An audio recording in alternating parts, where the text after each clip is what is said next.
Quand j'avais 6 ans, la première fois que papa m'emmena au cinéma, moi je trouvais ça plus palpitant que n'importe quoi. Il y avait sur l'écran des drôles de gars, des moustachus, des fiers à bras, des qui s'entretuent chaque fois qu'ils trouvent un cheveu dans le plat. Bonjour, bonsoir à tous et bienvenue pour ce nouvel épisode de Vidéo Club, ton podcast préféré qui parle de cinéma, qui en parle en bien, qui en parle en mal, mais en tout cas qui en parle, et ça c'est le plus important, un 48e épisode sous le signe du chaos, de la destruction, de l'anarchisme, de l'anomie. Pour tout vous dire, on était dans le studio, notre fameux studio, on enregistrait, et là... Fuite de gaz, explosion du studio, du feu partout, l'apocalypse, on a envie de dire d'une certaine manière. On est parti, on a réussi à prendre 2 micros, un enregistreur. Malheureusement, Lorenzo, il y est resté. Malheureusement, Théa y est resté. Théa y est resté. Attendez-moi les copains, je suis là. Ouais, non, c'est fini. Mais en tout cas, Théa y est resté. Mais nous avons quand même survécu. Je pense qu'elle va s'en sortir pour les prochains épisodes. To be continued, comme disent les grandes personnes. Bonjour tout le monde. Comment ça va ? Salut. Finalement, je suis là. Je vous ai rattrapé dans votre course folle à travers cet incendie. Oui, ça va très bien pour répondre à ta question. Pour vous donner un peu de contexte, on est autour d'une table, on n'est pas du coup dans notre studio et on a juste en fait 2 micros avec un enregistreur. Exactement. Donc en fait, si vous entendez des petits... Très bon film. C'est que les micros bougeront dans tous les sens parce qu'on essaie de se transférer un peu les micros. Mais de show must go on. Mais ça marche bien. Par exemple, je dis quelque chose. Et je dis autre chose. Et moi je dis autre chose et aussi. Très rapidement. Et ça c'est magnifique. Et ça c'est beau. En tout cas voilà, on continue, on est là. On espère que du coup cette situation de nos studios va... Alors évidemment on n'a pas pris feu, mais on a eu des petits problèmes de sécurité dans nos studios. Donc Inch, on trouve une solution assez vite. Mais en tout cas on continue à être là pour enregistrer. Et aujourd'hui un programme bien sympathique. On va vous parler de Gladiator 2. On abordera ensuite un petit film français qui était passé par le festival de Cannes en sélection officielle, donc pendant la compétition Diamant Brut. Et ensuite on enchaînera avec un film de Morgan Neville, à savoir Piece by Piece, un film d'animation en Lego qui retrace la vie de Pharrell Williams, pour enfin s'intéresser à un petit film espagnol, un petit film qui tente de réinventer un peu la narration filmique avec Septembre sans attente. Et évidemment on abordera en toute fin d'émission notre petit moment carte blanche. La carte blanche cette semaine, c'est la carte blanche de Lorenzo, une carte blanche bien préparée, on a envie de dire. Oui, alors elle est toute fraîche sortie du four et voilà, ce sera de la pâtisserie improvisée. C'est beau, cool. C'est beau de la pâtisserie improvisée. Allez, avant d'entrer dans cette belle pâtisserie, entrons dans le deuxième long métrage, pas du réalisateur, parce que quand même il en a fait beaucoup d'autres, on va dire, mais en tout cas le deuxième film, Gladiator. Deuxième film de Ridley Scott. Deuxième film. Je sais pas si vous avez entendu parler de ce mec, il a fait quelques petits trucs avant. Comme potentiel en tout cas, c'est jeune. Gladiator 2. I was owned. Now I will control an empire. I will not waste another generation of young men for their vanity. Strength among us! This our own creature heroes! Hands on the mausoleum floor. Bloodstains the Colosseum doors. Gladiator 2 est donc le nouveau film de Ridley Scott. Ridley Scott évidemment qui n'est pas à son coup d'essai, mais qui on ne présente d'ailleurs plus, c'est un peu le grand maître on va dire d'une certaine manière de la science-fiction, en tout cas qui a marqué la science-fiction avec Blade Runner, avec Alien, mais pas seulement, aussi il y avait eu Seul sur Mars un peu plus récemment. Il nous avait pondu l'année passée ou il y a 2 ans Le Dernier Duel, il nous avait fait The House of Gucci, film... Napoléon aussi. Napoléon aussi, pardon, l'année passée qu'on avait pu vous en parler pendant l'émission, et évidemment il avait sorti dans les années 2000 le phénomène Gladiator qui avait remporté énormément de choses aux Oscars, et plus de 24 ans plus tard on a du coup une suite directe de ce film de Ridley Scott. Nous sommes 2 à l'avoir vu. Je propose, si, comme on s'est mis d'accord, si ça te va, je commence, mon cher Lorenzo. Parce que pour vous dire que vraiment... tu as le micro de parole. J'ai le micro de parole. Tu as le bâton de la parole. Oui. C'est vraiment un film qui est tout frais parce que je sors de moins de 20 minutes. J'étais au cinéma. Donc pour vous dire que c'est vraiment tout frais. Je pense que je vais pas avoir vraiment... les idées assez fraîches. J'aurais peut-être pas eu le temps de laisser vraiment reposer le film, mais je pense que Lorenzo, tu On pourras va en clairement discuter de toute façon, tu pourras réagir. Exactement. Le concept de l'émission, d'ailleurs, intéressant. Pas mal. Pas mal. Ouais, c'est bien fait, hein. Faudrait C'est bien que- pensé. Faudrait que tu lances un podcast, d'ailleurs. J'ai pas vu le film d'ailleurs. C'est pour ça que tu n'as pas le droit à un micro. C'est pour ça. Voilà. Condition catastrophique, tu n'auras pas le droit à un micro. Non, mais qu'est-ce que j'en ai pensé du coup de ce Gladiator 2 ? Je vous cache pas que moi au départ j'étais vraiment pas du tout emballé par le projet, ça sentait vraiment le truc qui est dans les cartons depuis des années et qui avait vraiment vocation à être une suite parce que tu sais que tu vas attirer les foules avec un Gladiator 2 et d'ailleurs quand on voit un peu les chiffres de ce deuxième opus, on voit que les gens ont envie d'aller le voir, c'est un peu un film que tout le monde un peu a parlé, que ça soit la presse, que ça soit les réseaux sociaux, les gens ont parlé de ce film. Et moi, j'étais pas du tout emballé parce que ça sentait le côté purement mercantile. Et au final, qu'est-ce que j'en ai de ce long métrage ? Je pense que je suis moins déçu que ce que je pensais. Déjà, je pense que je suis vraiment moins déçu que ce que je pensais. Je ressens complètement le côté mercantile derrière le long métrage. Je pense que ça se sent, je pense que ça se voit. C'est un film qui va surréférencer le premier film, mais ça en devient presque un peu gênant parce qu'il y a un peu cet élément-là de dire le film n'arrive pas à se déconnecter du premier film et être film en lui-même. Non, il faut continuellement rappeler que ça soit par des petits éléments un peu de fanservice ou que ça soit vraiment un ancrage narratif. Avec le premier film, ça se sent et ça le transpire et ça peut en être des fois très problématique pour moi, même des fois peut te sortir du film je trouve et te rappeler que t'es vraiment dans des dans flashbacks concrets, enfin t'as des vraies scènes du premier quoi. Puis tu te dis, il y a plein de moments où tu te dis bon bah et ouais comme tu dis, développe-toi, deviens un film qui se vaut en lui-même, pas besoin de tout le temps ramener au premier. Mais je laisse continuer. Non, mais c'est vrai. Je pense que le film, il y a un élément que je trouve sympathique un peu au début, qui est un peu un clin d'œil sympa, c'est notamment cette scène un peu d'ouverture, un peu peinte à la main, qui là je trouve assez jolie. Je sais pas ce que t'en penses, mais en tout cas je la trouve assez harmonieuse dans ce qu'il fait, en plus de te rappeler un peu le premier film. Le problème c'est qu'après c'est littéralement on prend des images du premier film pour te les mettre telles quelles dans la narration du film. Donc en fait ouais, ça sent vraiment le côté on n'arrive pas à sortir du premier film. En fait même on réutilise la structure narrative du premier film, c'est-à-dire c'est littéralement la même chose en soi. C'est vraiment le même film. Oui, c'est le même film d'une certaine manière, avec quelques petits éléments en plus, mais ça sent quand même un petit peu le réchauffer. Il n'y a pas spécialement une forme d'originalité. Maintenant, j'avoue qu'en termes de plaisir un peu de spectateur, j'ai quand même eu mon petit plaisir quoi. J'ai quand même eu ce truc de ne pas voir ces 2h30 passer. Peut-être vers la fin, avoir les 30 dernières minutes, peut-être que là je l'ai un peu plus senti. Mais dans l'ensemble, j'ai quand même eu mon petit plaisir avec des vraies scènes de bataille hyper intéressantes. Il y avait de la vraie chorégraphie, malgré le fait qu'en termes de montage, par moments, je suis un peu laissé sur le côté parce que je trouve que c'est hyper cuté et que des fois tu peux pas vraiment profiter des combats tels que tu l'entends. Je trouve qu'en plus il y a vraiment il y a du je veux dire, moi j'avais vraiment hâte de voir d'une certaine manière comment Paul Mescal allait se démerder dans un gros blockbuster comme ça, alors que normalement on l'avait vu dans d'autres choses, notamment comme After Sun, voilà, c'est le film que j'arrive pas à retrouver. Mais on a aussi du Pedro Pascal qui est au top, on a du Colin Nielsen qui est top, Denzel Washington, moi je le trouve, il carabute un peu, enfin il part un peu dans tous les sens, mais en même temps c'est un peu son style qui est sympathique. Puis le personnage aide pas quoi. En fait, t'as l'impression que, pour réagir à surtout Denzel Washington, après tu reprends, mais vraiment il est très très très bon, mais le personnage est très vide. Donc il fait ce qu'il peut, il donne ce qu'il a à donner, et le mec est charismatique, le mec joue bien, mais le personnage est vraiment osef au possible, je trouve. Ouais. C'est...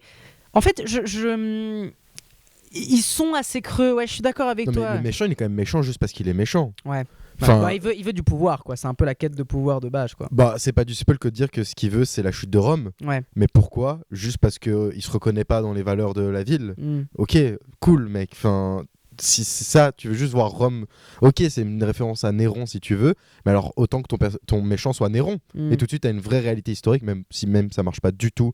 Historiquement, c'est pas du tout les mêmes périodes. Il y a plein d'erreurs d'ailleurs. Je suis allé le voir avec un gros nerd de l'Antiquité. Il m'a dit oui, c'est pas du tout accurate, ouais, clairement. Ouais, mais bon. Les gamins qui jouent au football à la période antique, alors là, mon pote, aussi, c'est ah ouais, non, mais c'est d'une. Non, parce que Ridley Scott avait dit en interview qu'il avait fait de son mieux et de son possible pour que le film soit le plus réaliste possible. Ah, mais là. Et Gladiator se voulait aussi dans cette lignée-là. Il voulait.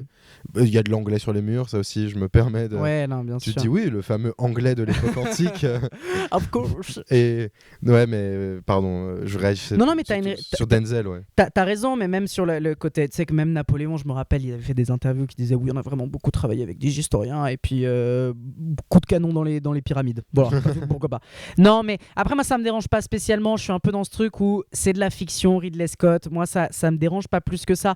J'ai quand même un peu ce truc de même si je sens que c'est des personnages qui sont très creux dans l'ensemble, on peut parler de Denzel, mais je pense en général les personnages ont peut-être tendance à être très creux et en même temps j'ai quand même cette sensation que c'est des personnages assez jouissifs par moments. Vraiment pour moi Pedro Pascal il a un peu ce truc de ouais bon c'est le commandant qui en fait est poussé à faire des choses, voilà, et qu'en fait on découvre des choses après aussi, qu'il a un petit cœur machin, mais au final ça en fait quand même des personnages qui, même s'ils sont très creux et sont pas spécialement bien écrits, me divertissent encore une fois dans une narration qui est très classique, mais c'est surtout que t'es dans un truc. Pour moi, ça a un peu cette quintessence-là du blockbuster qui, en soi, parce qu'on a quand même un mec qui sait faire des images derrière la caméra, me rend quand même en sympathie devant le film par moment. Donc moi, en vrai, j'ai pris quand même du plaisir devant le film. Je considère pas que c'est un film génial. Je considère pas que c'est à la limite d'un bon film, je pense. Je pense que j'ai quand même... Je pourrais le remater, je pourrais avoir ce truc-là du plaisir. Maintenant, est-ce que fondamentalement, ça avait de l'intérêt ? Je sais pas. En tout cas, le divertissement, pour moi, est là, mais qu'est-ce que c'est vide et qu'est-ce qu'il y a des lacunes partout, quoi. Vraiment, je pense que je peux te donner la main, mais il y a des erreurs partout, quoi. Ouais, non, c'est vraiment... Toi, tu dis, tu t'ennuies sur les 40 dernières minutes. Moi, vraiment, il y a une promesse au début, je trouve ça assez intéressant, avec cette grosse bataille navale qui ouvre le film.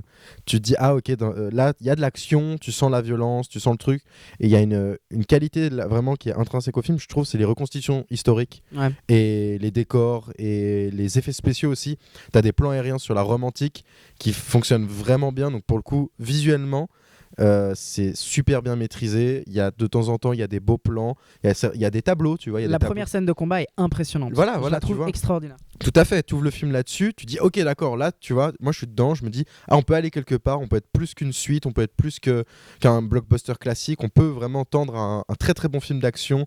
Et en fait, non, ça retombe, mais vraiment comme un soufflet après les 20 premières minutes. Et comme tu dis, ça se met sur les rails du premier. On n'invente rien, on réinvente rien. C'est juste 17 ans après, en fait, voilà, c'est juste la redite du premier. Et hormis de temps en temps la réal qui a quelques fulgurances, quelques combats sympas, quelques chorégraphies, quelques plans, c'est vraiment lent. Il y a beaucoup de blabla, tout ce truc politique qui au final se dégoupille à la fin en 30 secondes. Et puis même, les deux, on les a pas évoqués, les deux qui font les empereurs Caligula et Gaïa, je sais plus, ces deux-là. Guetta et Caracalla, merci. Ouais, ces deux-là... Ils sont juste un dédoublement du méchant du premier, soit en passant. Déjà, vraiment, genre, on prend Joaquin Phoenix et puis on fait deux, oui. Puis, voilà, ils peuvent jouer tout aussi bien qu'ils veulent, ils peuvent être tout aussi méchants qu'ils veulent. Au bout d'un moment, ça raconte pas grand-chose, ça va pas très loin, quoi. Ok, ils sont foufous et voilà, et même ils apparaissent, ils disparaissent aussi vite et puis ils sont oubliables. Et pour réagir au cast, ok, l'aspect positif, c'est vraiment Pedro Pascal qui, d'une certaine manière, vole le film, alors que c'est pas le gars le plus présent à l'écran. Et tu sens que le mec il a quand même beaucoup de recul sur ce qu'il fait, qu'il prend du plaisir quand tu vois en plus les vidéos de backstage et tout. Le mec c'est vraiment juste c'est un régal, son Instagram est un régal. C'est très très drôle, voilà. Mais du coup, alors que dans l'autre sens, en plus j'aime beaucoup Paul Mescal, mais c'est plat, c'est vide. Puis lui tu sens qu'il fait de son mieux, mais le personnage c'est d'une tristesse, d'un manque de profondeur. C'est juste un sorte de faux leader révolutionnaire, mais même lui il sait pas trop pourquoi il fait ça. En tout cas c'est jamais évoqué, expliqué. Si c'est expliqué, mais ça vaut que dalle comme explication, désolé. Et alors je retiens pour contrebalancer Paul Mescal qui, moi c'est là où j'avais une petite interrogation avant de rentrer, avant de voir le film. Je me disais mais dans un rôle on va dire d'action, un rôle de muscle, un rôle de bagarre, comment il va s'en sortir ? Il s'en sort super bien. Ouais, je suis d'accord. Là où par exemple Denzel Washington, on l'a vu dans des trucs genre Equalizer, des trucs comme ça, et ça fonctionne très bien aussi. Paul Mescal, il s'est super bien inscrit dans la baston, dans le truc, la chorégraphie, c'est vraiment pas ridicule, quand pas on vient déconnant. du cinéma indépendant et que vraiment on est basé sur d'autres choses dans son travail du corps, etc., et de son travail d'acting, là, arriver dans ce truc-là, Je suis d'accord Ouais, avec toi, bah il s'en sort très bien. Le gars, il y a 2 ans, c'est Aftersun, c'est Normal People, c'est des trucs vraiment deep, profonds, cinéma d'auteur britannique. Et là, film d'action hollywoodien, bah, le pari est réussi en tout cas de son côté, malgré en plus un personnage super boiteux et qui a aucune profondeur. Et non, vraiment, ça raconte pas grand-chose. C'est long et c'est vraiment la suite qu'on n'a pas demandé, quoi. C'est la suite mercantile de tout réchauffé. Il y a un bon gars à la réal, il y a un bon cast, donc ça sauve un peu le film. Mais sinon, c'est 2h40, c'est divertissant, mais moi je le retiens comme ça. C'est un film où il y a quelques vraiment bonnes scènes d'action, le truc avec les bateaux, les animaux, les effets spéciaux sont bons. Mais vraiment, autant se remater le premier, puis si vous avez du temps, regardez le deuxième, c'est pas déconnant, mais c'est vraiment pas ni au niveau du premier, qui en plus je suis même pas un grand fan du premier, j'ai bien aimé mais sans plus. Mais bon, là, Ridley, s'il te plaît, quoi. Ouais, je te rejoins. Après, encore une fois, peut-être, je continue. Enfin, je suis d'accord avec toi que ça a vraiment ce truc de pourquoi avoir fait ce deuxième film, même si je pense qu'il est moins problématique que d'autres suites, genre vice versa, par exemple, où je suis beaucoup plus critique, ou d'autres choses où vraiment je trouve que les films moyens, là, je le trouve correct en fait, et il y a un peu ce truc de plaisir. Maintenant, parce que ça se mouille pas aussi. C'est clair. Ça... Mais après, c'est vrai qu'il y a un truc que je trouve hyper intéressant que tu dis, et je pense qu'on peut le lier aussi à beaucoup de choses. C'est, tu vois, le fait que les personnages sont creux, le fait que l'histoire est assez creuse dans l'ensemble, c'est parce que j'ai quand même l'impression que le film dit quelque chose, mais c'est un vieux monsieur qui te les dit et qui a en fait pas grand chose à dire. À savoir que c'est quand même un film qui veut te parler de la tyrannie, de la lutte contre la tyrannie, de la liberté, machin. Par instant, ça m'a rappelé un peu Megalopolis. Ben, j'allais exactement dire ça. J'ai vraiment l'impression qu'on est un peu dans la même dynamique de vieux monsieur qui, en vrai, à une certaine époque, disait beaucoup de choses. Et c'est vrai que Ridley Scott a dit des choses Blade importantes. Runner, c'est encore très très intéressant aujourd'hui. Absolument. Mais là, t'as quand même l'impression que c'est des vieux monsieur qui, malgré le fait, sont encore capables de faire des images. Mais maintenant, bah, c'est un peu passé à la trappe. C'est-à-dire maintenant, c'est vieux, quoi. La manière dont ils expriment leurs opinions à partir de leurs films, tu sens que c'est vieux. Même Cameron, moi je le trouve qu'on peut le mettre aussi dans cette catégorie-là. Cameron, c'est le vieux monsieur qui va t'expliquer des trucs sur la famille, etc. Et là, Ridley Scott, on est sur la même chose parce que c'est un film qui veut te parler c'est un film profondément, à mon avis, anti-autoritariste. C'est bizarre comment c'est dit. Alors, je pense vraiment que c'est la démarche du film au départ. Anti-système, même d'une certaine manière. Ouais, absolument. Ça va pas très loin. Absolument. C'est proche de ça. C'est te montrer aussi la question des politiques, de comment un peu, entre guillemets, la corruption, la manipulation politique, etc. Mais en même temps, c'est fait d'une manière où tu dis à la fin du film, oui, mais bon, d'accord, and what? Tu vois, qu'est-ce que tu rajoutes de plus à ton truc? Les sénateurs, ils sont compromis, ils sont corrompus. Ok, je m'y attendais, c'est vraiment couru d'avance, c'est évident. Mais comme tu dis, ça a 20 ans de retard, 30 ans, 20 ans de retard. Ouais. Alors, si vraiment il était sorti 3-4 ans après le premier, grand film, grand film. Tu fais ça en 2004-2005, mais t'as 20 ans d'avance sur tout le monde. Là, vraiment, non, t'as 20 ans de retard sur tout le monde. Et non, en plus, pour un peu faire un parallèle très très rapide avec Megalopolis, en plus, c'est New Rome. Là, on est sur Rome classique, la Old Rome qu'on connaît tous et qui nous manque. Hein. La fameuse. Apparemment, d'après des grands mascus, apparemment, les hommes pensent à Rome au moins une fois par jour. Ah ouais, la fameuse. Oui. Selon TikTok. Selon TikTok, source TikTok.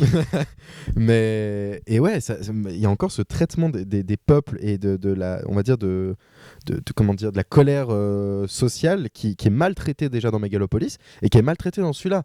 Le peuple. J'ai moins de problèmes avec la manière dont les peuples sont traités dans celui-là, un peu moins. Celui-là, bon, il y a vraiment, il se passe un truc dans l'arène. Je vais pas dire ce qui se passe, et c'est suffisant pour que toute la population romaine se soulève. Bon, il te l'annonce quand même pendant le film plusieurs fois qu'il y a des choses qui vont pas et que le peuple le soutient pas. Mais bien sûr. Je vois ce que tu veux dire. Oui, c'est vrai que c'est un peu. Si pour le peuple, c'est ça la goutte d'eau qui fait déborder le vase. Bon, les gars, ce peuple est déjà lui aussi pas très smart, quoi. Bon, ils ont peut-être tué la moitié de ma famille, mais là quand même non. Là, c'est un peu ça. C'est un peu ça. Okay. Le système est corrompu. Je me fais buter. On envoie mes fils à la guerre. Mais ce qui vient de se passer sous mes yeux, ça, je ne tolère pas. Alors, il y avait carton jaune là, monsieur l'arbitre. C'est vraiment ça. C'est pas très loin de ça. C'est vraiment. S'il y avait pas carton jaune, alors là, je me révolte. Il y a pas péno. Je fais tomber le gouvernement. C'est vraiment pas très loin de ça. Et puis les gars, ils sont là le soir, encore à 3h du mat, à faire des feux de colère. Tu dis, attends, c'est vraiment ça l'étincelle qui a mis le feu aux poudres. Bon. C'est tellement ça. Et non, mais plein de trucs. Pour aller dans le sens de ce que tu dis, c'est un gars tout aussi bon réal qu'il est, tout aussi intéressant que sa carrière est.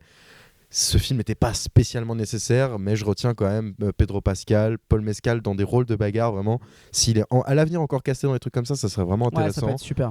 Mais sinon, ok, voilà, j'étais diverti, mais sans plus. Ouais, un film de divertissement, de l'image plutôt sympa, mais c'est vrai que ça serait pas mal de faire de la belle image, de la belle orfèvrerie, mais avec aussi un fond, monsieur Ridley Scott. C'était donc notre avis sur Gladiator 2. Vous avez donc compris qu'on est un peu mitigé, on y trouve des qualités, on y trouve des défauts. En tout cas, on vous laisse faire votre avis dans les salles obscures. On va enchaîner cette fois-ci avec un film complètement différent. On va se tourner vers le premier film d'une jeune réalisatrice française. On va parler de Diamant Brut. Je m'appelle Liane Pougy, j'ai 19 ans. Pourquoi tu veux faire de la télé-réalité? Oh, ça, c'est ma collègue. Je vais devenir la Kim Kardashian française, tu vas voir. Ça, j'aime trop, elle me chavire. On vous fabrique un bagage pour que vous trouviez un vrai travail. C'est un vrai travail, la télé. Il y a des contrats, je vous signale. Je vois pas bien l'utilité de tout ça. C'est utile parce que ça fait rêver les gens. Elle fait 15 000 € par poste. Sur les réseaux, elle se fait terminer H24. Il n'y a plus de mauvais buzz aujourd'hui. Diamant Brut est donc un drame réalisé par Agathe Riedinger, qui est donc son premier film, et un premier film qui, d'une certaine manière, a fait sensation parce qu'il est passé au Festival de Cannes en sélection officielle, donc en compétition, et ça c'est quand même assez stylé pour une jeune réalisatrice française d'avoir un premier film en compétition. En tout cas, c'est un film qui traite de Liane, 19 ans, téméraire et incandescente, qui vit avec sa mère et sa petite sœur sous le soleil poussiéreux de Fréjus, dans le sud de la France. Obsédée par la beauté et le besoin de devenir quelqu'un ou quelqu'une, elle voit en la télé-réalité la possibilité d'être aimée. Nous sommes du coup tous les trois à avoir pu voir ce premier film de cette jeune réalisatrice. Qu'est-ce qu'on en a pensé? Peut-être Roman, je te donne directement la parole.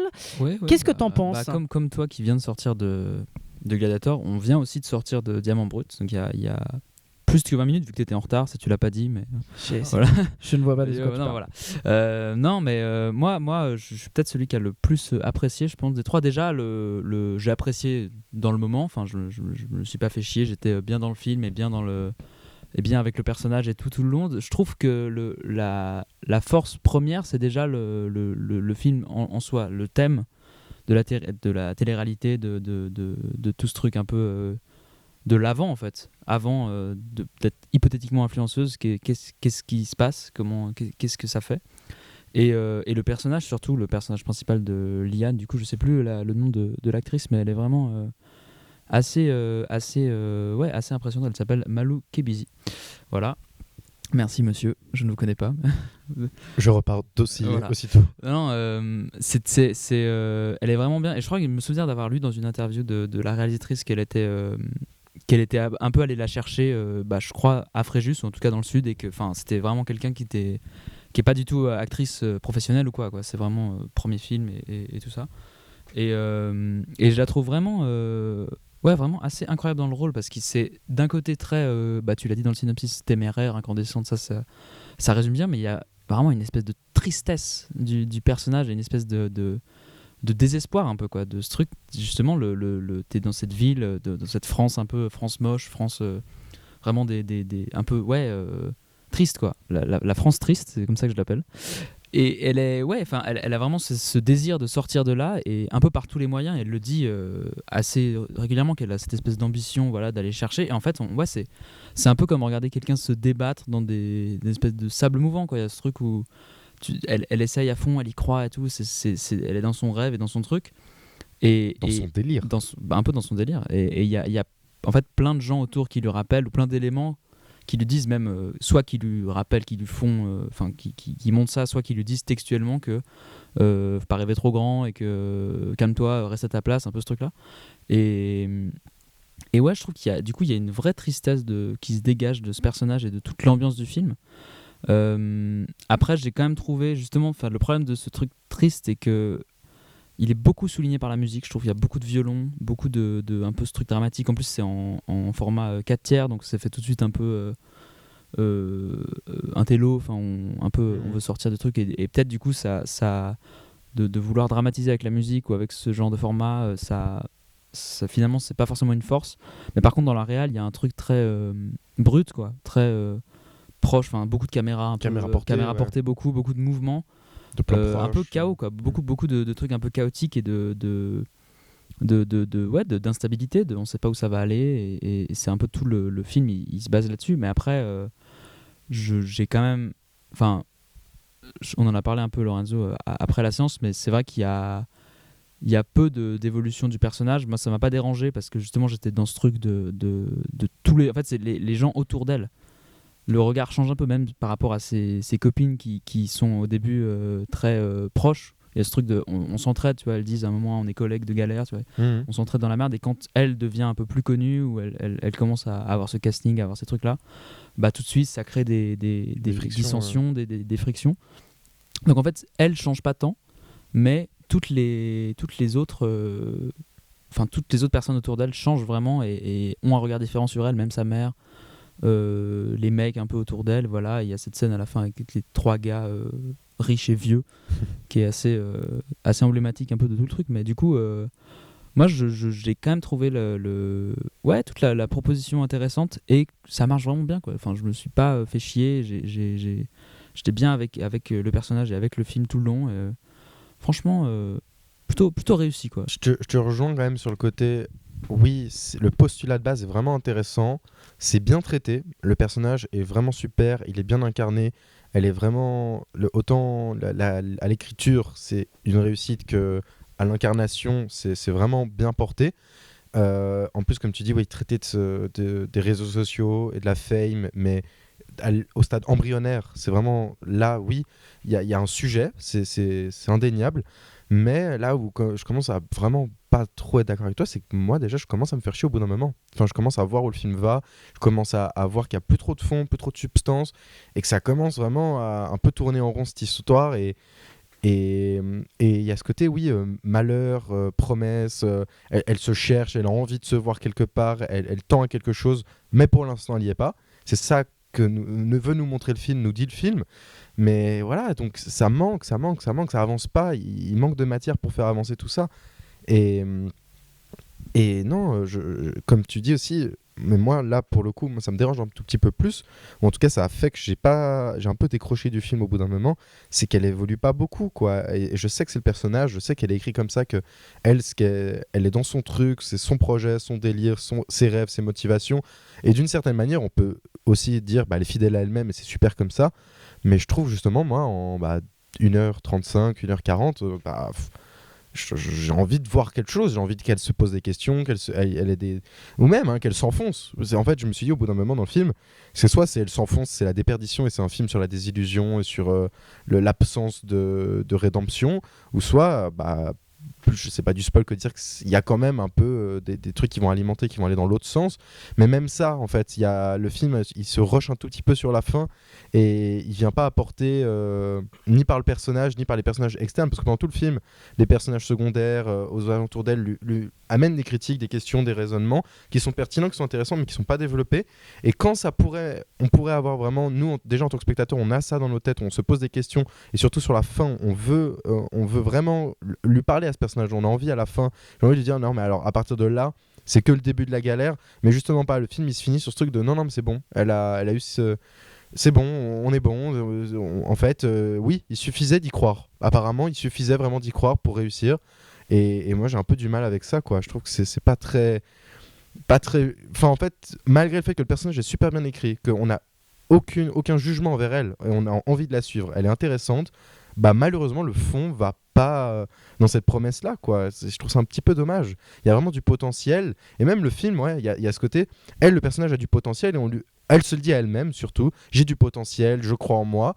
Et le film aussi, j'ai l'impression qu'il nous dit ça, comme tu dis un peu Roman aussi, avec la musique, la réalisation, il y a cet effet de style un peu film d'auteur qui essaie de nous dire à nous spectateurs, regardez de quoi je suis capable, mais au bout d'un moment voilà, ça se réinvente pas beaucoup et on a vu de quoi tu es capable. Et à mes yeux, ouais, il y a quelque chose d'intéressant au début, mais ça va pas très loin. Et comme le personnage, c'est ce qui est intéressant aussi. Donc on peut faire des parallèles entre ce qu'est le film et ce qu'est le personnage, mais à la fin, dans les deux cas, je trouve qu'il manque quand même de développement et de substance. Toi aussi, Lucas, tu l'as vu. Ouais, moi j'ai un peu un truc particulier devant le film. En fait, j'ai beaucoup de problèmes devant. Alors déjà, je l'attendais beaucoup, parce que vraiment le concept en lui-même et essayer d'aborder cette thématique-là, qui est quand même une thématique pas facile dans l'ensemble, j'étais assez intrigué. Moi, j'ai pas mal de problèmes dans le film. Déjà, pour venir un peu sur la question du personnage, alors je renie pas du tout sur déjà la prestation que donne justement l'actrice principale, qui est assez dingue. C'est vraiment un truc où tu te donnes en tant qu'actrice. C'est-à-dire déjà toute tous les rôles en fait où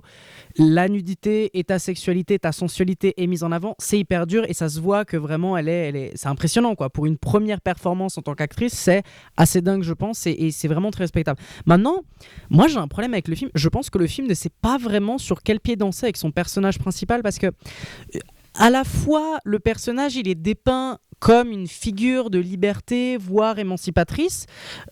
Le film, il te le montre aussi comme un personnage qui est enfermé pour l'instant, mais qui va s'émanciper.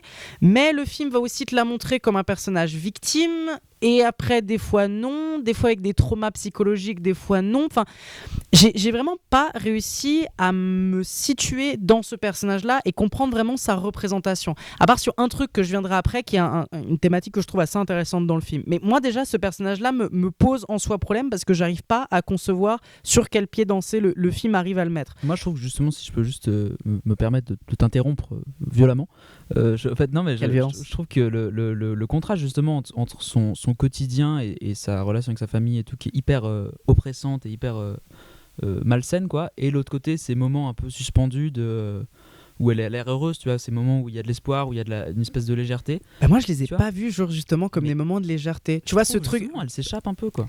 Moi, je trouve qu'il y a des moments, par exemple, tu vois, quand elle se réveille le matin et que la première chose qu'elle voit, c'est justement des commentaires, des machins, où tu vois que. Non, je parle pas forcément de ça. Je parle plutôt des moments avec sa petite sœur peut-être. Ou avec sa petite sœur. Ouais. Un peu ces moments-là quoi. Mais tu vois, même alors. Il y en a peu. Mais... Oui, mais je vois ce que tu veux dire. Mais je dis pas qu'en fait le personnage. Enfin, c'est pas ça. Je pense que le personnage évidemment vit des moments de bonheur, de tristesse, notamment avec la relation amoureuse qu'elle va avoir avec un autre personnage.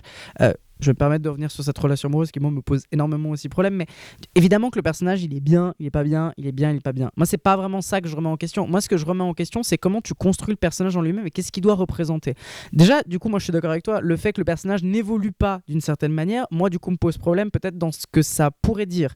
Parce que pour moi justement le film a quand même cette posture et ça se sent qu'il veut d'une certaine manière dénoncer des trucs sur les réseaux sociaux et en même temps, et sur la télé-réalité, mais en même temps montrer que c'est une posture émancipatrice. En fait, c'est ça qui moi est particulier, c'est que je trouve que le film est assez paradoxal dans son message et pas assez clair, et je comprends qu'il va aborder plein de trucs parce que c'est vrai que c'est une question qui demande une certaine subtilité et une certaine difficulté, mais en même temps, en jouant sur tous les niveaux, en fait, on n'arrive pour moi pas à comprendre fondamentalement ce que le message essaye de dire. Et c'est là où tu sens que c'est quand même une réalisatrice qui a envoyé tellement de choses dans son contenu qu'en fait, tu t'y perds. Et moi, personnellement, je m'y perds.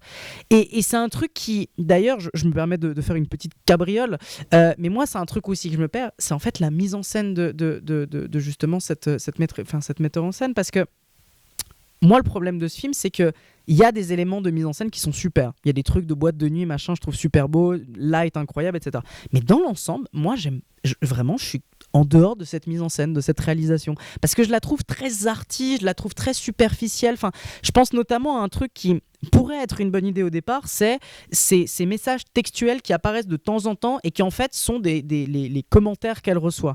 Alors, dans l'idée, pourquoi pas, ça peut être quelque chose d'intéressant. Mais moi, quand je vois ça la première fois, je comprends pas ce que c'est. Je suis peut-être un peu teubé, mais la première fois, j'ai pas compris que c'était les messages. Et après, quand j'ai un peu plus lu la deuxième fois, j'ai compris que c'était les messages. Mais du coup, à ma question, pourquoi ? Alors, on pourrait réfléchir à se dire que tellement les messages sont importants qu'en fait, ça prend toute la place, parce que ça prend toute la place dans sa vie, machin. Mais alors, du coup, ça va à contrario de ce que les films voudraient essayer de te dire. Enfin, c'est là où, encore une fois, moi, je me retrouve pas. C'est-à-dire, la mise en scène et le côté un peu arty, j'utilise un peu ce terme-là souvent, mais ça veut peut-être pas dire grand-chose. Mais pour moi, ce côté arty, c'est ce côté un peu plan-plan de la mise en scène, ce côté presque un peu artificiel de la mise en scène, simplement pour montrer que tu as fait une école de cinéma ou que tu connais un peu les codes du cinéma, machin, mais qui, au final, n'ont pas vraiment de matière. Et moi, c'est un truc qui peut-être me dérange un peu dans ce truc-là, quoi. Juste pour rebondir sur ce truc de commentaires, encore moi je trouve que c'est un des trucs qui m'a le moins dérangé, que je trouve être un des moins désintéressants, c'est parce qu'en fait, je sais pas si tu l'as remarqué du coup, mais à part les commentaires, des fois ils sont ultra glorieux, positifs, gentils, et des fois hyper négatifs, t'es une queen, voilà, et des fois l'inverse, c'est vraiment des trucs ultra salaces et dégueulasses, c'est vraiment méchant, et du coup ouais, j'ai l'impression que le seul truc que j'essaye de dire,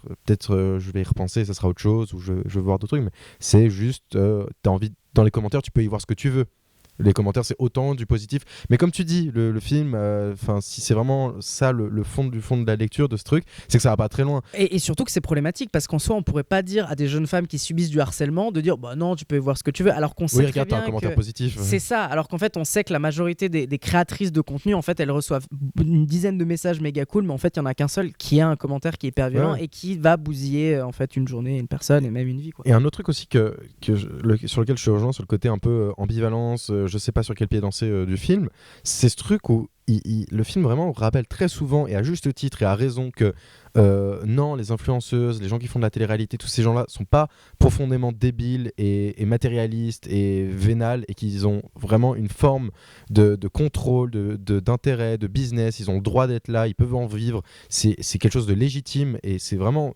pertinent à rappeler, à dire, mais... Et du coup, tu as des gens qui répondent à ça, oui, mais ça fait pas tout. Tu sais, une carrière, ça peut durer 2 ans, et puis après, on t'oublie. Ou alors, l'argent, ça va, ça vient. Ou qu'est-ce que tu vas faire dans 15 ans. Et c'est des questions totalement légitimes, auxquelles le film, des fois, essaie de répondre. Mais tu as un peu ce truc, oui, mais... oui, c'est pertinent de dire ça. Oui, c'est pertinent comme réponse de dire d'accord, mais la fame, ça fait pas tout. Mais après, il y a vraiment pas trop de développement. Il y a vraiment pas de développement ni psychologique ni philosophique sur déjà qu'est-ce que la célébrité. Elle est, oui, ok, on a compris, elle veut devenir célèbre parce qu'elle veut devenir célèbre et l'argent et mettre la daronne à l'abri. Enfin, c'est un peu cette logique-là, mais et tous les avertissements qui vont avec, en fait, ne sont pas non plus ultra fort ou développé, et en fait t'as un peu des fois des dialogues de sourds, déjà autant entre les personnages, je pense à elle et à sa mère, autant le film du coup devient une sorte de dialogue de sourds, à avoir 2 propos, 2 ambivalences et qui n'arrivent pas à communiquer, puis nous en tant que spectateur on se dit oui non mais tu dis pas de la merde, mais disons plus en fait. Ouais, je te rejoins. Pour moi, il y a vraiment un problème, et peut-être on pourra redonner aussi, voir un peu ce que Roman en pense dans cet ensemble, mais pour moi, il y a vraiment... Il fait des grimaces. Il fait des grimaces. Il n'aime pas. On est totalement transparent aujourd'hui, il fait des grimaces. Il fait des grimaces. Non, mais je suis d'accord avec toi. Les thématiques sur la question d'influenceurs, etc., ou influenceuses, ça aurait pu, et Internet, célébrité, ça aurait pu être vraiment un truc hyper intéressant, et je pense que c'est important d'en parler aujourd'hui. Malheureusement, moi, je trouve qu'au final, ça va pas très loin et c'est pas très poussé. Et personnellement, c'est pas la seule chose qui me dérange. Je peux faire vite faire, mais moi, j'ai des vrais problèmes dans le scénario, sur la relation amoureuse qu'elle a avec ce mec qui est complètement osef, on s'en fout, ça n'amène à rien, avec une scène mais qui m'a mis mal à l'aise au-dessous d'un toboggan. J'avais envie de mourir devant cette scène, elle me mettait mal, j'étais aucun intérêt, en plus cette histoire n'a pas vraiment lieu d'être parce qu'au final il n'y a plus rien. Je trouve justement, tu parlais de la musique, je trouve que des fois c'est un peu grossier musicalement, enfin il y a vraiment ce truc de c'est too much. Je trouve ça pas subtil, je trouve que il y a des postures un peu artistiques que je trouve moins bien. Par contre, il y a quand même des choses qu'il faut noter, donc notamment des trucs de visuel qui peuvent être intéressants, mais il y a un truc que je peux noter qui moi m'intéresse, c'est une certaine vision de classe que tu peux retrouver dans le film. Et ça, c'est un truc qui est vrai, qui est assez intéressant, c'est un peu cette idée de opposer les femmes bourgeoises aux femmes prolos. Et là, il y a un truc que je trouve assez intéressant, qui n'est pas souvent mis en avant, mais il y a un peu ce truc de, en tant que femme qui vient des quartiers populaires, pourquoi tu veux atteindre cette fame ? C'est pas parce que tu veux atteindre la fame en tant que telle, c'est parce que tu vis dans un milieu qui nécessite de sortir de cette situation d'ultra précarité. Et donc, tu as un peu ce truc qui, là, est intéressant sur la question de la classe sociale, et notamment, Roman, tu parlais de cette scène qui... Je suis complètement d'accord avec toi, et hyper prenante de cette scène justement dans cette espèce de grande maison avec ces 4 types. 3 types, pardon.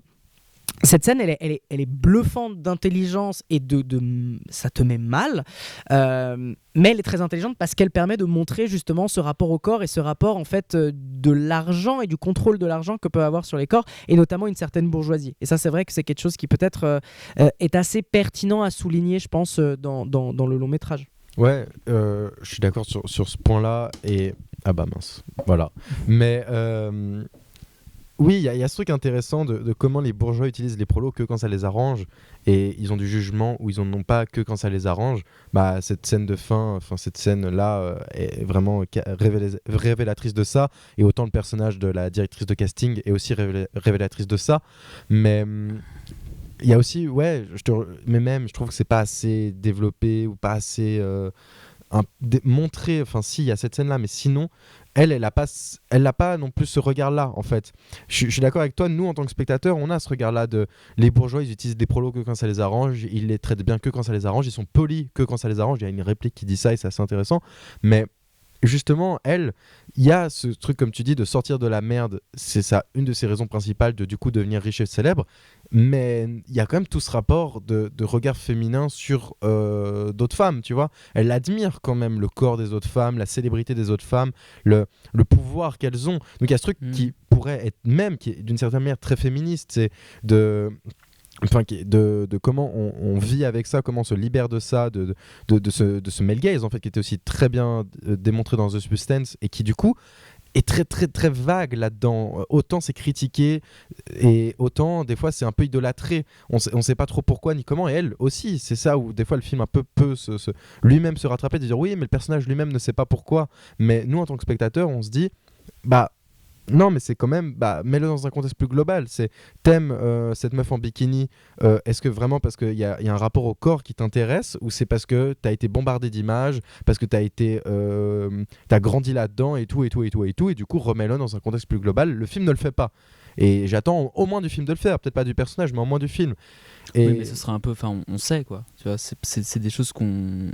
Pas... Si c'était souligné qu'elle regardait des photos de Kim Kardashian, machin, qu'elle faisait, je veux trop être, elle disait, je veux trop être comme elle, tu vois. Oui, aussi un peu de la subtilité et faire comprendre les choses. Je pense que tu peux très très facilement avoir la lecture de elle a raison et c'est super, elle est géniale, et puis on va jamais trop la. Voilà, et. Bon, ça fait déjà presque 20 minutes qu'on est là-dessus, mais il y a j'ai quand même beaucoup tapé sur ce film, alors qu'en fait, il n'est pas non plus profondément mauvais et abject. Il y a quand même pas mal à garder, mais le rapport, je trouve un truc intéressant, comme tu disais aussi, Roman, sur la France moche. Il y avait ce truc, il y a ce miroir qui était fait, ce jeu qui était fait entre la maison en ruine, enfin la maison qui n'a pas de structure, enfin qui n'est pas finie, qui n'est pas construite, qui a été abandonnée en cours de chantier, et à un moment, on arrive dans une grande demeure de riches, un peu country club, très belle villa provençale. Et j'aimais bien ce truc, et c'est un peu d'une certaine manière arty, gros sabot, je pourrais aussi aller dans ce sens là, mais il y avait ce truc assez intéressant de cette structure, cette maison pas finie, elle a encore plein de potentiel. Il y a ce gars qui là, tu vois, si on met une grande fenêtre, une belle cuisine, cette maison elle est géniale, et du coup oui, tu peux faire ce parallèle avec les personnages, ils sont diamants bruts, ils sont encore, on peut encore les façonner, c'est un peu ce que dit le film, c'est ils peuvent encore à l'avenir, tu vois, si on fait un 2, un 3, c'est comment elle évolue. Limite, ça aurait pu être une série, ça aurait été très très intéressant de la voir évoluer. Mais je pourrais limite le voir comme un 1. Si on me dit c'est un 1, il y a un 2 ou un 3, j'aimerais bien voir la suite. Comme Gladiator. Comme Gladiator, ouais. J'aimerais bien que Ridley Scott fasse la suite de Diamant Brut, ça serait super intéressant. Et puis Paul Mescal, enfin vraiment, il y a beaucoup de trucs très intéressants à faire. La rencontre de deux mondes. Ouais, non, juste pour revenir sur le truc on sait pas, enfin le regard que porte la réalisatrice sur le personnage est un peu flou. Je suis assez d'accord, mais après je trouve que c'est aussi parce que le personnage, comme tu dis, enfin Diamant Brut, dans le sens où très jeune et très, en fait, même se cherche encore, et du coup je trouve que ça souligne un peu ce truc là elle est un peu tiraillée entre les choses qu'elle admire et la réalité qu'il y a un peu en face d'elle, et on ressent ce doute là, et juste pour finir aussi sur t'as dit le mot male gaze.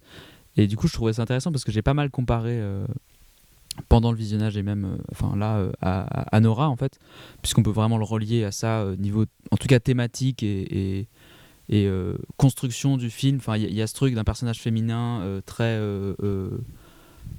qui a un corps qui utilise son corps. Empowerment féminin à partir du corps. C'est un peu ça. Et j'ai trouvé, je saurais pas vraiment comment le définir, vraiment pourquoi, mais il y a une vraie différence quand même, je trouve, entre la façon dont Sean Baker filme un personnage féminin comme ça, et la façon dont j'ai oublié le nom de la réalisatrice, mais entre la réalisatrice et le réalisateur, je trouve qu'il y a une vraie différence, et je pense que c'est un peu tôt vu que je l'ai vu il y a pas très longtemps, le film, pour vraiment trouver des éléments précis de ça, mais je trouve qu'il y a une façon de faire qui fait que j'étais plus avec le personnage que dans Anora, donc c'est peut-être lié justement, je pense, à ce male gaze là et à ce truc de rapport au corps et de rapport au féminin qui est pas du tout le même, quoi, selon qui réalise, mais voilà. C'était donc notre avis pour Diamant Brut, et avant de passer à la suite, malheureusement nous avons une triste nouvelle. C'est juste pour vous dire que malheureusement Roman, pour des raisons personnelles, doit partir. De sécurité, tu dois aller l'État. J'ai des missions. C'est rare, mais en tout cas on peut te faire un gros bisou avant de passer au prochain film. Est-ce que tu veux dire quel est le prochain film? Tout simplement. Alors, je vais vous faire deviner. Tu as le privilège. On parle d'un biopic, on parle d'un artiste américain qui est souvent heureux, qui dit happy, je sais pas. Bon, c'est Piece by Piece avec Pharrell Williams. Hey, Pharrell. Hey, how you doing, man? You know, it'd be cool is if we told my story with Lego pieces. Seriously? Yes. Lego. Just be open. It might seem crazy what I'm about to say. When I was a kid, I knew I was different. And people would say, oh, that's an odd child. And that crushed my spirit. Piece by Piece est donc le nouveau film réalisé par Morgan Neville, un réalisateur qui était plutôt porté vers les documentaires et ça a son importance. Mais c'est pas vraiment lui qui nous intéresse pour ce film, étant donné que Piece by Piece retrace l'histoire de Pharrell Williams. C'est donc un film qui est intrinsèquement lié à sa personne, lié à l'artiste, lié à cet artiste états-unien qui a enchaîné depuis plus de 20 ans, pas mal de tubes, pas mal de chansons qui ont marqué d'une certaine manière la musique états-unienne, mais aussi la musique internationale. J'ai eu la chance de pouvoir le voir et je vais essayer un peu de vous donner un avis assez bref. Déjà, on va aller sur le côté très clair. Il y a... L'entreprise Lego est derrière le projet.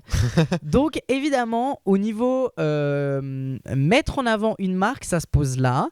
Et on est sur une animation qui est très jolie. Voilà, c'est joli, ça rend bien. Si vous avez vu déjà la grande aventure Lego, en termes d'animation, c'est du très joli. Par contre, on va faire très attention sur un truc. Ne vous attendez pas à justement la grande aventure Lego, comme moi j'ai pu peut-être m'y attendre parce que je m'étais pas assez renseigné sur le film. Je ne savais pas que c'était un documentaire, enfin un biopic sur la vie de Monsieur Pharrell Williams. Du coup, j'ai été un peu surpris, mais en termes d'animation, on n'en est pas sur la même chose, on n'est pas sur le même niveau de génie, parce que je pense vraiment, et je pense que Lorenzo va être absolument d'accord avec moi sur le fait que La Grande Aventure Lego, c'est génial en termes de mise en scène. C'est vraiment un de mes films préférés pour le coup, et j'assume, et fuck les rageux. Voilà, exactement, on dit fuck les rageux, mais donc il y a une vraie mise en scène qui est extraordinaire dans La Grande Aventure Lego. Or là, on n'est pas sur ce truc-là du tout, on est plutôt sur le fait qu'en termes d'animation, c'est joli à mater, et ça marche plutôt bien. Et ça, c'est un peu la grande qualité que je pourrais lui trouver au film. Parce que, en fait, j'ai un gros problème avec Piece by Piece. C'est que pour moi, c'est un film ultra mégalo et ultra auto-centré. En fait, c'est un film qui ne base qu'une seule chose, vu qu'il a quand même une structure. Et c'est pour ça que je disais avant, le réalisateur Morgan Neville, je disais que c'était un mec qui venait du documentaire. En fait, c'est pas anodin, ou plutôt du documentaire télévision. C'est pas anodin. En fait, Piece by Piece est construit d'une certaine manière comme un documentaire de télévision National Geographic. Parce que t'as des trucs un peu, des fois, face-to-face, interview. Parce que j'ai vu des extraits, puis t'as ce truc bizarre. Enfin, du coup, juste à partir d'extraits, je parle de ce film, mais où t'as des Lego qui parlent à la caméra. Ouais. Et c'est même pas des Lego qui parlent à la caméra. En fait, ce qui est paradoxal, c'est qu'en gros, c'est des vraies interviews qui ont été faites à des personnes que justement Pharrell Williams côtoie ou a côtoyé durant sa vie. Exactement, des personnes qui l'ont côtoyé. Et en fait, on va tout d'un coup prendre juste les voix pour y mettre du coup l'animation Lego et reprendre un peu les mouvements qu'ils ont fait, les postures qu'ils avaient, etc., etc. Et en fait, ce qui est hyper malsain, et en fait à chaque fois que j'y repense au fur et à mesure que le film, parce que moi je l'ai vu déjà il y a plus de 3 semaines en arrière, de plus en plus je digère le film, de plus en plus la sensation que j'ai, c'est en fait je suis désolé, je vais être un peu vulgaire, un artiste qui se branle devant la caméra pendant 1h30 et qui va me montrer à quel point il est incroyable. Mais non seulement c'est lui qui se branle, mais il demande à ses amis de le branler. et en fait c'est ça qui est bizarre, c'est que c'est pas juste un mec qui a dit moi je vais faire un film sur moi et je vais montrer à quel point je suis incroyable, je suis stylé, je suis merveilleux, voire en arriver à des trucs de dire en fait si j'étais pas là, la musique américaine, la musique du monde serait pas pareil, parce que c'est un peu ce que sous-entend le film d'une certaine manière. Donc pour vous dire à quel point Pharrell Williams a un poids important dans ce film. En fait, non, vu qu'il sait que ça paraîtrait vraiment naze de faire ça, en fait, il demande à ses potes. Mais ça en devient encore plus naze parce que c'est littéralement ton pote qui vient te dire hey, tu peux dire à quel point je suis incroyable devant la caméra. Ah ouais, il est vraiment incroyable devant la caméra. Non, dis pas devant la caméra. Ouais, il est vraiment incroyable. Ah, il est vraiment super. Ah, heureusement qu'il nous a aidés pour ça. Ah, franchement, si j'aurais pas eu ce mec-là, il aurait pas eu des beats. Alors, ça revient pas sur le fait que Pharrell Williams peut être un artiste très important. Lego, c'est pour pas qu'on voit que les vraies images ont été coupées. Exactement. Il y a des phrases manquantes dans les vraies images. Les gens sont menacés évidemment de. Un flingue sur la tempe, voilà. Exactement. Double les Lego en fait. Non, mais en fait, c'est. Et d'ailleurs, je fais une parenthèse, mais en fait, ça pose la question de pourquoi on a décidé d'en faire des Lego. Enfin, vraiment, l'intérêt des Lego, il n'y a pas d'intérêt. À part quelques petites idées avec les Lego qui peuvent être intéressants, mais sinon dans l'ensemble ça n'a aucun intérêt Il d'utiliser n'y a des pas un Lego délire pour un ce film. peu. Je l'ai même pas vu, mais je me demande surtout en fait, parce que je suis fan de Lego, j'ai beaucoup aimé le film Lego, mais il n'y a pas un délire un peu imagination, rêve d'enfance, un peu délire de Ouais, quand mais- j'étais petit, je me voyais, Ouais. et du coup ça Ouais. s'illustre en Lego. Bah, en fait, le truc, c'est que l'élément qui permet de de lier un peu ces trucs-là, c'est de dire ah, depuis que je suis petit, j'aime trop les Lego. Ouais, ça j'ai vu ça en Mais à un interview. moment donné, c'est un peu facile. Enfin, Mec, on à aime ce tous niveau-là, les tout Lego, le- du coup, voilà, oui. c'est ça. À ce niveau-là, tout le monde peut le faire. En fait, c'est juste, j'en vois pas la plus-value par rapport. Je reviens toujours avec ça, mais le film Lego, donc La Grande Aventure, où là, il y a une vraie plus-value de mise en scène et de réalisation Il y a un cinématographique. propos surtout, il y a un vrai propos. Et il y a un propos. Là, c'est juste parce que en fait les Lego c'est stylé et parce que c'est joli. Alors évidemment, moi tu peux prendre du plaisir à avoir des Lego s'emboîter machin. Bon, c'est pas mal. Mais Ok.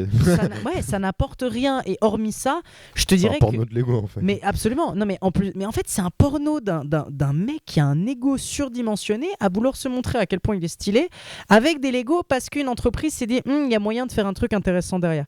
Auquel cas, on peut avoir le film comme étant un truc correct, sans plus. Moi, le problème, c'est que devant vraiment, ce film maintenant m'énerve. C'est vraiment, ça m'énerve de me dire que je n'aurais vraiment pas envie de le revoir simplement parce que j'ai pas envie de passer 1h30 de mon temps à regarder un mec qui me fait de la propagande pour me dire à quel point il est stylé.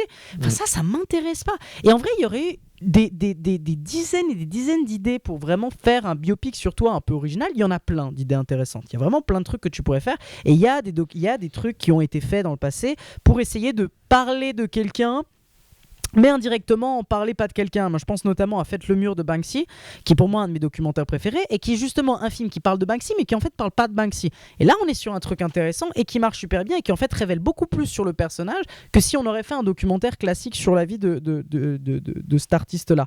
Donc au final, moi j'ai peu de choses à dire par rapport à ce film parce que c'est un film qui est profondément vide en fait. C'est un film qui est pas utile, qui a un boost d'ego absolument dingue. C'est un film qui est très musical, qui ça peut être très sympathique, mais vraiment c'est un film qui transpire une posture commerciale, qui transpire l'ego de quelqu'un, qui transpire vraiment le melon. Oui, du coup.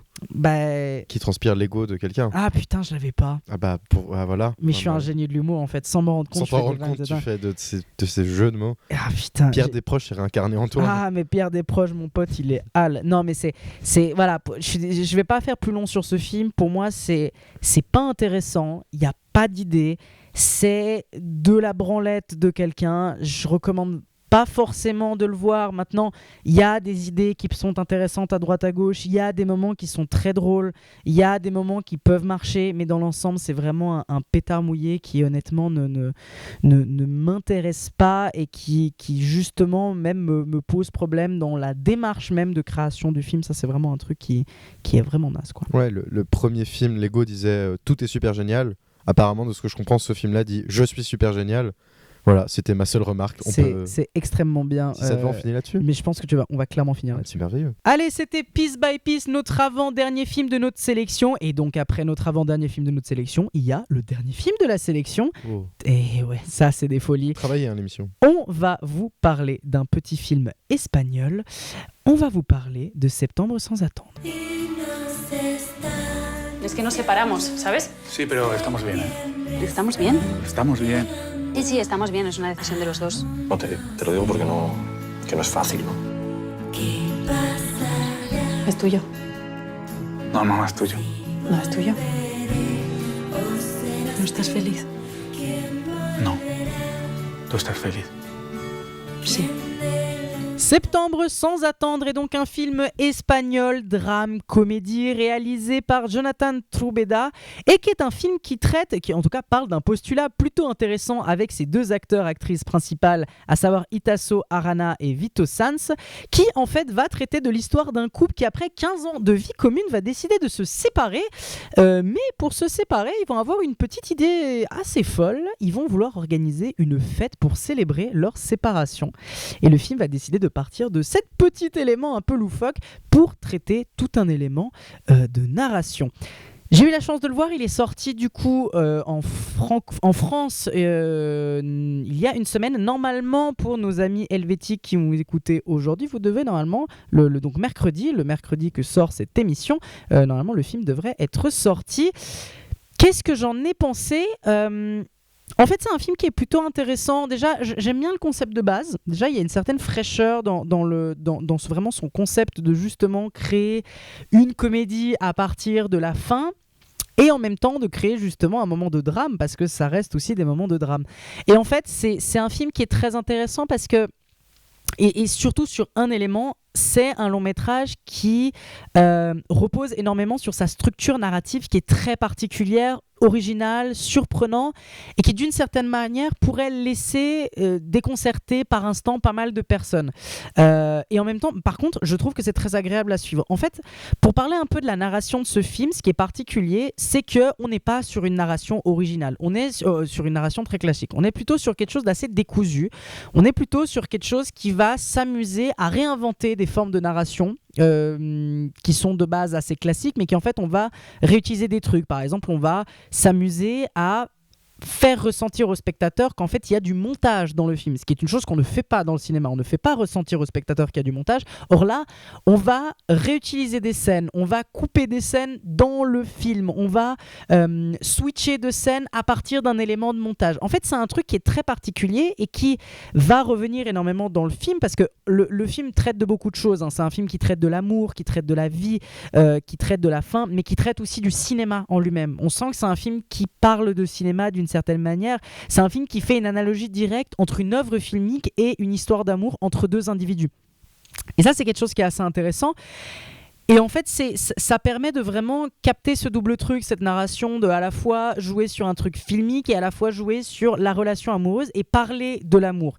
Et moi, c'est ça aussi que je trouve assez intéressant dans ce film, c'est que même si au départ, on aurait l'impression que c'est un film qui est plutôt triste parce qu'on va parler de séparation, et qu'on pourrait penser que c'est une vision un peu défaitiste de l'amour, de se dire mais en fait même après 15 ans en fait tu te sépares et que en fait dans tous les cas c'est fini, voire même dans sa finalité ou même dans ce que le film essaye de raconter, en fait c'est pas du tout un truc négatif en fait. En fait, à l'inverse, c'est plutôt un film qui parle de quelque chose qui est plutôt tragique, c'est-à-dire une fin amoureuse qui en plus dure depuis 15 ans, avec deux personnages qui sont encore fusionnels entre eux.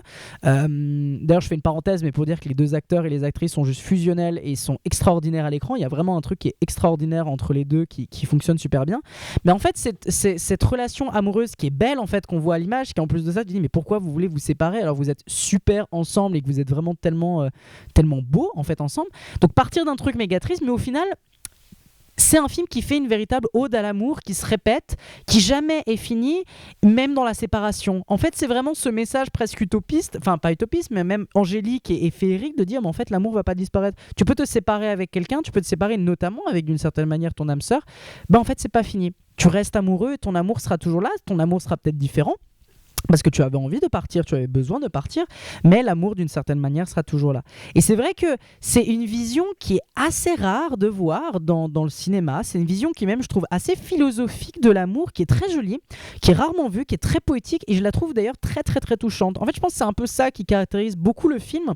C'est une œuvre qui est touchante. Il n'y a rien de particulièrement fou en termes cinématographiquement parlant, il n'y a rien de extraordinaire, il n'y a rien qui va m'éblouir à proprement parler, mais pourtant il y a une certaine légèreté, une certaine douceur. Je dirais même que c'est un petit morceau de chaleur en fait que tu as avec ce film qui vraiment a une certaine tendresse, qui est d'ailleurs très drôle aussi, je trouve vraiment. Moi, il y a des tirades avec justement le personnage de Haley et d'Alex qui sont extrêmement drôles, vraiment ça marche super bien, quoi. Il y a vraiment des choses qui sont très très drôles, qui marchent, qui fonctionnent, qui ont de la tendresse, qui ont de l'affection, et en même temps on n'arrête pas d'oublier qu'on reste sur quelque chose quand même d'assez triste au final, mais en même temps c'est une certaine chaleur qui se dégage de ce film. Donc personnellement, c'est vraiment un petit truc qui n'est pas un chef-d'œuvre, mais encore une fois, je vous le recommande parce que c'est vraiment quelque chose qui fait du bien à voir d'une certaine manière, qui va probablement laisser des gens sur le carreau. Je vous dis, étant donné que la narration est très particulière, je pense que c'est un film qui parle beaucoup à des cinéphiles d'une certaine manière. Je pense que c'est aussi un film qui va beaucoup parler aux gens qui sont touchés par les relations amoureuses, touchés par un peu ces petites comédies romantiques, par justement, enfin même pas de la comédie romantique, je pense vraiment que c'est pas du tout une comédie romantique, je pense vraiment c'est plus un drame comique voire romantique que vraiment une comédie romantique. Mais je pourrais que vous le recommander pour cette espèce de petit truc en sucre tout mignon. En plus on sent que c'est un film qui est pas fait avec un budget énorme, il y a ça a vraiment une certaine simplicité. Je pense qu'en plus de ça, si je me rappelle bien, c'est un film qui a été fait pendant le Covid, donc il y a un peu ce truc de, c'est encore les films qui sortent période Covid, on voit encore des impacts de cette période-là. Bref, vraiment, c'est beau, c'est un film qui parle de cinéma, c'est un film qui parle d'amour, qui parle d'amitié, qui parle de la vie aussi. Bref, c'est vraiment quelque chose que je peux vous recommander. C'est un petit truc sympathique, c'est passé en plus par la quinzaine des réalisateurs, ça a été un peu remarqué là-bas. Si vous avez un petit temps à aller voir un truc qui, en plus en ces périodes hivernales, vous avez besoin d'être réchauffé, eh ben franchement, je peux vous le recommander. C'est vraiment 2 heures de petit plaisir. En plus, ça propose un truc un peu assez intéressant. Vous n'avez pas l'habitude de voir ça. Franchement, Septembre sans attendre, c'est un film vraiment agréable à regarder et je ne peux que vous le recommander, quoi. Avec Septembre sans attendre, on arrive du coup à la fin de nos films d'actualité et avant de passer à la tant attendue carte blanche de Lorenzo, je vous rappelle que vous pouvez évidemment nous suivre sur tous les réseaux sociaux, Instagram, Facebook et tous les réseaux sociaux qui existent. D'ailleurs, on arrive bientôt à 1000 abonnés sur notre page Instagram. Wow, mais merci à emoji vous. champagne en fait. Mais bientôt emoji champagne, mais bruit de champagne, ouvrons la bouteille, c'est pas encore arrivé. Mais en tout cas, on en arrive très bientôt. On vous organise d'ailleurs un petit truc pour fêter ça, donc évidemment, restez connectés et surtout sur toutes les plateformes de podcast où vous nous écoutez. N'oubliez pas de nous mettre 5 étoiles un peu partout, mettre des petits commentaires, ça fait plaisir. Là, ça fait pas mal de temps, on reçoit des bonnes reviews, donc on est en train un peu de monter dans les classements de Play Podcast, de Spotify, de Apple Podcast, franchement, et de Deezer, et franchement, ça fait plaisir. N'hésitez pas d'ailleurs aussi à en parler autour de vous, évidemment à partager pour donner le petit soutien à cette belle émission de cinéma. Et trêve de bavardage, c'est le moment où vous attendiez toutes et tous, c'est le moment de la carte blanche du jour. Oh, la carte blanche, hein, je n'ai d'ailleurs accepté qu'à cette condition. Hein. La carte blanche du jour, et la carte blanche du jour aujourd'hui sera proposée par notre cher ami Lorenzo. Lorenzo, tu as carte blanche pour parler d'un film. Qu'est-ce que tu vas nous proposer aujourd'hui ? Alors, la dernière fois, je vous avais parlé dans cette carte blanche d'une comédie française des années 70. En l'occurrence, L'aventure, c'est l'aventure de Gilles Lelouch. Et j'ai cherché inlassablement du cinéma américain, du cinéma asiatique, du cinéma moderne, du cinéma... Et en fait, non, malheureusement, encore et toujours, je vais m'inscrire dans cette lignée des cartes blanches où je vous recommande des comédies françaises des années 70. Et cette fois-ci, je vais vous parler de « Je suis timide mais je me soigne » de Pierre Richard, écrit, réalisé et porté à l'écran par Pierre Richard. Donc Pierre Richard, pour ceux qui voient, vous voyez très bien la candeur, la naïveté, le gaguesque qui se dégage de ce gars-là. C'est un peu l'anti, d'une certaine manière, l'anti-Louis de Funès, où Louis de Funès base tout sur l'énergie, la vivacité, l'énervement, l'agacement. C'est le pendant. C'est le gars gentil, calme, timide, un peu maladroit, un peu pathos, un peu Charlie Chaplin d'une certaine manière, le Charlie Chaplin français qui lui a été beaucoup dit aussi. Et on est un peu dans la quintessence de ça, surtout dans une époque du cinéma français où on faisait justement des comédies avec Louis de Funès, je viens de dire son nom, des comédies de Gilles Lelouch, des comédies un peu des comédies avec Bébel, des comédies d'action. Et lui justement, il prend ça totalement à contre-pied. On est sur un film à hauteur humaine, terre à terre, sans grande prétention quelconque. Le pitch étant tout simplement Pierre Richard qui est, je crois, serveur au tout début du film, et il tombe coup de foudre total et instantané pour une très jolie femme. Alors un petit instant, je vous dis le nom de l'actrice parce qu'elle aussi, elle est excellente dans ce film, Mimi Coultier, je pense bien le dire, et donc le personnage d'Agnès qui revient plusieurs fois, et il tombe follement amoureuse de cette femme qui est gracieuse, belle, élégante, gentille, et c'est là où le film prend une tournure qui pourrait avoir une lecture un peu problématique, puisque le pitch étant qu'il va commencer à la suivre dans toute la France. Bon, voilà, on pourrait se dire que le regard actuel, mec, c'est la pire chose à faire et va en prison tout de suite pour ce que tu es en train de faire. Mais bon, les années 70 veulent que, apparemment, c'est un geste éperdument romantique, gentil, mignon. Et vu que le personnage est sincèrement gentil, mignon, naïf et candide, on peut se dire que ça passe. Et j'ai envie de croire que ça passe. Pour moi, ça passe. Vous ferez votre propre avis, mais pour moi, ça passe totalement. Parce que, du coup, oui, il va un peu quitter son job de tout au tout, rencontrer sur son chemin Aldo Machon, le fameux et unique Aldo Machon,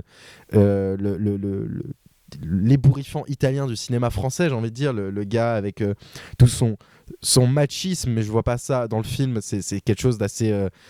il joue de ça, du gars qui bombe le torse, mais qui en fait est vraiment super sympa, super gentil, même un peu ridicule. On joue de ça, on joue de ce gars qui se croit plus beau qu'il est. Et ce duo de choc, un peu ce duo inattendu, qui se rencontre sur la sur la promenade des Anglais à Nice, va comme ça un peu faire le tour de la France. Aldo Machon, qui pense être un bourreau des cœurs, va donner des conseils à ce pauvre Pierre Richard qui lui vraiment est mal parti pour séduire la belle Agnès. Et c'est une succession de sketchs. En fait, on a ce fil rouge, on a cet objectif qui fait avancer le film, mais c'est une succession de sketchs à travers la France, de comment il va s'en sortir dans cet hôtel à Nice, comment il va essayer de la draguer sur la plage à Deauville, comment il s'en sort à la neige, comment il s'en sort à Paris. Et on va avancer, c'est plein de sketchs. Le plus connu, je dirais, c'est quand il rencontre les travailleurs venus d'Afrique qui font la plonge dans l'hôtel Martinez à Cannes, qui est assez iconique comme scène, puisqu'il y a vraiment un regard assez agréable qui est porté sur ces personnages-là, sur la misère collective qu'on partage un instant, qui est assez mignonne, on va dire, assez naïve. Et c'est très très drôle, c'est assez loufoque. Et cette création d'amitié aussi, ces deux personnages qui n'ont rien à voir et qui, par la force des choses, vont se retrouver dans cette épopée impossible.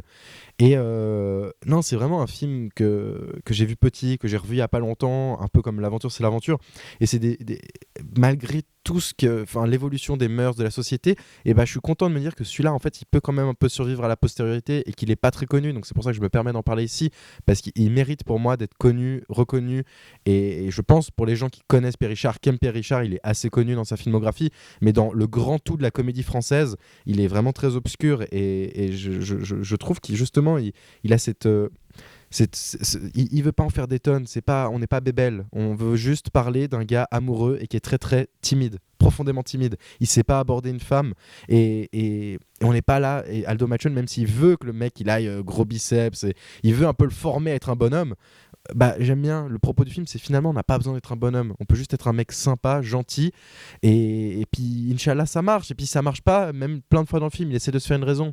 Qu'est-ce que je suis en train de faire? Merde, vraiment je suis vraiment en train de suivre une femme à travers la France.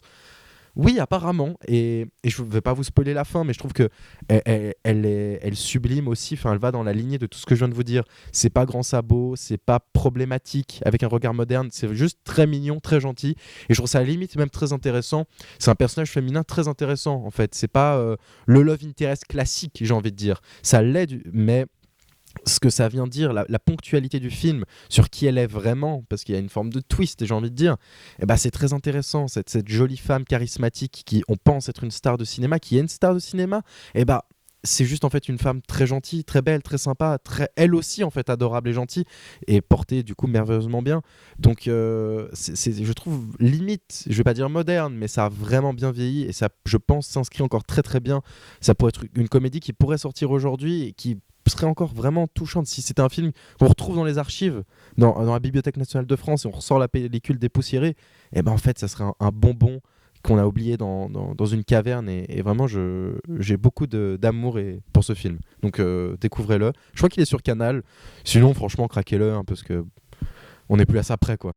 Je suis sûr qu'il me regarde. Mais non, il te regarde pas. Mais personne ne vous regarde, monsieur Trinita. Oh, toi, ta gueule, hein? Oh, il va pas m'emmerder celui-là maintenant, hein? Si tu t'occupais un peu plus de tes boules et un peu moins des autres.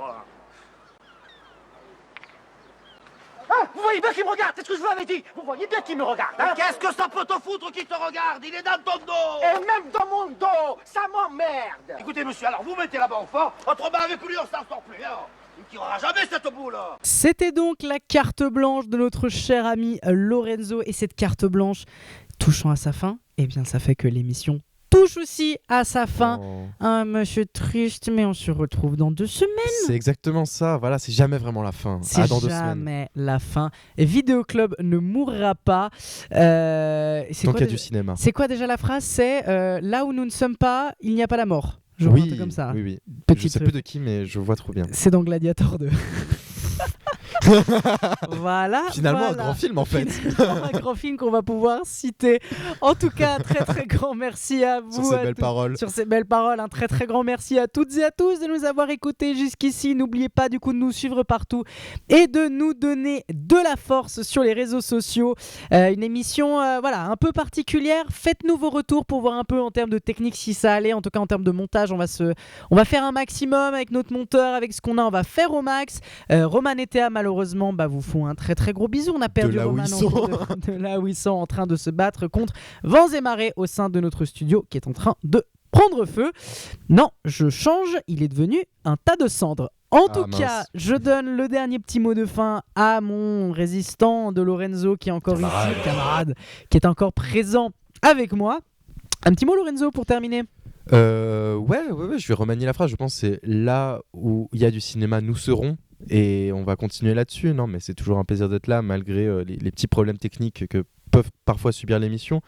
Et prenez soin de vous, il fait froid et à dans 2 semaines. Exactement. Eh bien écoutez, on se retrouve très vite pour un prochain épisode de Vidéo Club. En attendant, n'oubliez pas d'aller dans les salles obscures pour voir des films au cinéma. Sortez couverts. Et surtout, n'oubliez pas, vive le cinéma. Nom d'un chien, c'est fini, tout s'allume. À mercredi prochain.